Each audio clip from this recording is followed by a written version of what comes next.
Hey you guys, it's me LV, and this is Lena, and we are here in the city of Austin. Yeah. And you can see it's a little foggy. And a little, not many people going out because we're all supposed to be at home during this COVID-19 whole thing going on.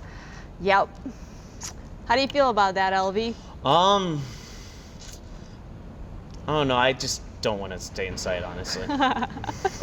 I understand. I don't want to be inside either. I feel like it drives a person even though it's like a little foggy today and a little bit, it's supposed to be like thunderstorms today too, but it's just not what's happening. That's not going to stop us. No, we're still outside. We're here, you guys.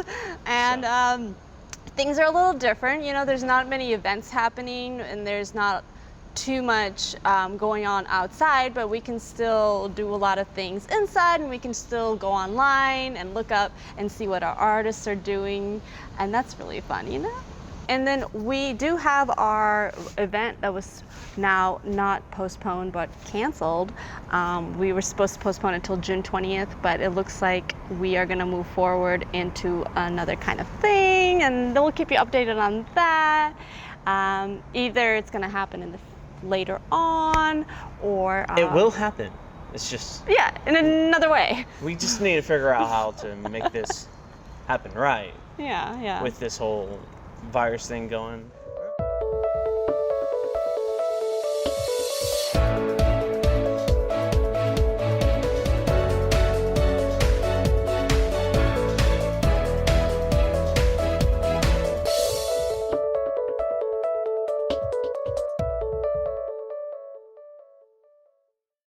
Hey you guys, it's me LV here on LView, and we are still sitting here with Donna Rose, and she has been working on some awesome films lately, and tell us more about that. It's called Matchstick Willie, and it's about an alcoholic rodeo clown that has not seen his daughter in over 20 years, and upon finding out about the death of his estranged wife, he goes back to try to make amends with a daughter he lost 20 years ago, who wants absolutely nothing to do with him. It's a redemption story. It's about someone who either has to be willing to be honest with themselves or lose this familial bond that he's desiring, that he's cut himself off from the world for a long time. Did you come up with the story yourself, or were you inspired by somebody else's story when you wrote Matchstick Willie? That was a short story I wrote. I used to do like a writing type group where me and some women from like a creative writing class I had taken in college got together, and we did this exercise where you basically come up with a character idea, and then the first, like a line, like basically it would be the first line of a story, and then you put in a hat and everyone picks one. So I think I ended up picking my own ideas, which is weird because it was alcoholic rodeo clown, and the most beautiful smile was the first line. Are most of your works focused on like spirituality, addiction, or is that something that's new that you're exploring? A few years ago, I went into recovery for alcohol.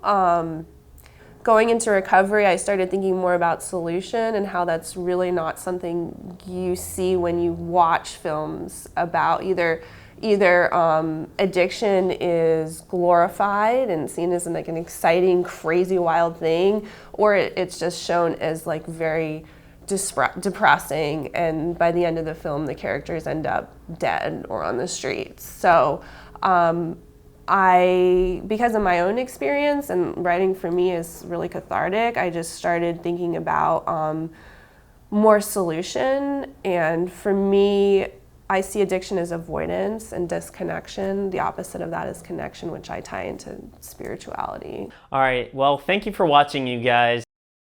Hey you guys, it's me LV here on LView. We're back with the new. What do you think perhaps the city or the community could do to help shift things in order for the artists to feel like they're not floating or trying to get out of the water, I think the city is trying to do certain things, and I really appreciate the city of Austin for many, many reasons. I've been a cultural contractor with them for almost as long as I've lived here, and they're very supportive of the arts. They know that the arts are an economic factor in, making the economy of the city better. It brings in tourism. It elevates the livability of a city and all those good things.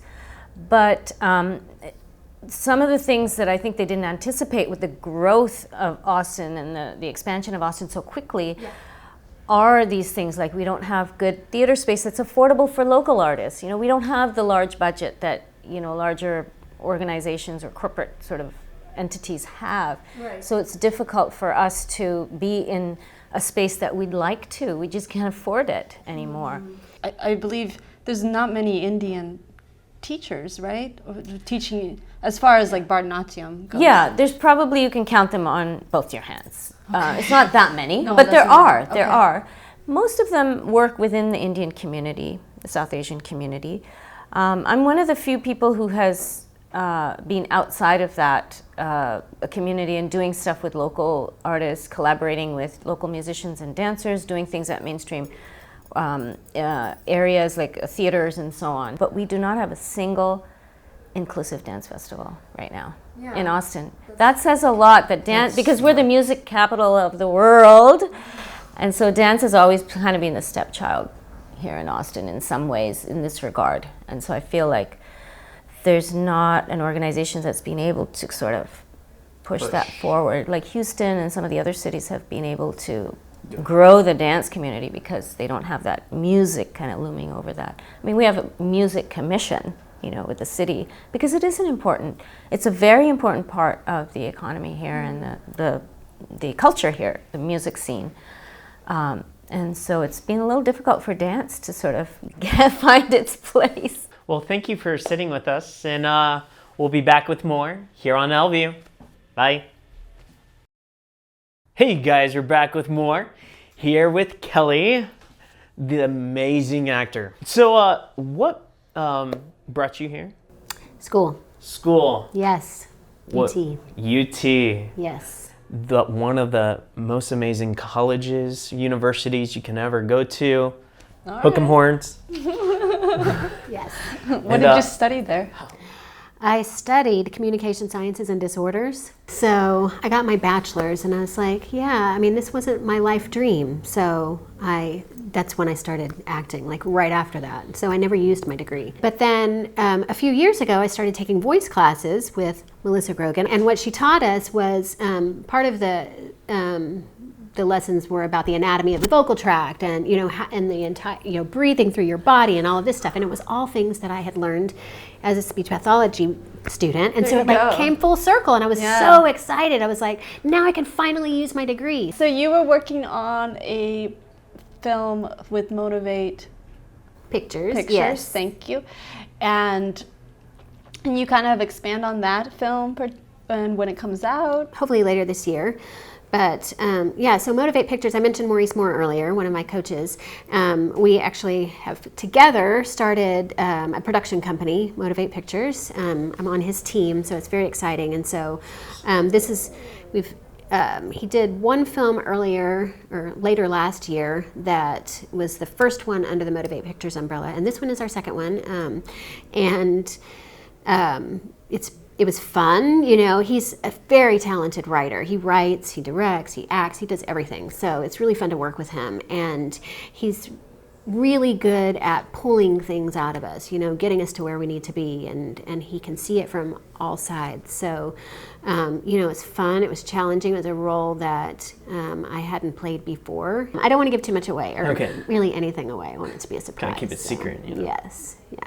I understand. That's really cool. You started a production company. That's very exciting. Yeah. How do you feel about that? This is Maurice's baby, right? Okay. He moved back to Austin about 7 or 8 years ago with the intention of starting a studio here and working with Austin actors. And he's just so inspiring and so wonderful to work with. And so when he asked me to be part of it, of course, yes, I want to do whatever I can to help you, And there's about 5 of us on the team, and everybody is equally passionate about it. And no, it's not something that I always wanted to do. I never wanted to be behind the camera. I always want to be, an actor. That's what and I've done a little bit of producing, but my passion is acting. But I also am very passionate about what he's doing, and so being a part of it is, like a dream come true. Well, thank you for being here today. Yes, thank you.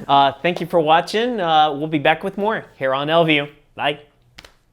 Did you guys check out what our artists are doing right now? You should go on their websites and see what's going on with them, and see if you can support. I know that everybody's struggling financially at the moment, but they're also really struggling because they're artists, and so artists. Any little bit helps. Just donate and help support in that way. The city of Austin needs you, and we need you, and we hope that things Work out. Since you're at home, just keep watching us, Yep.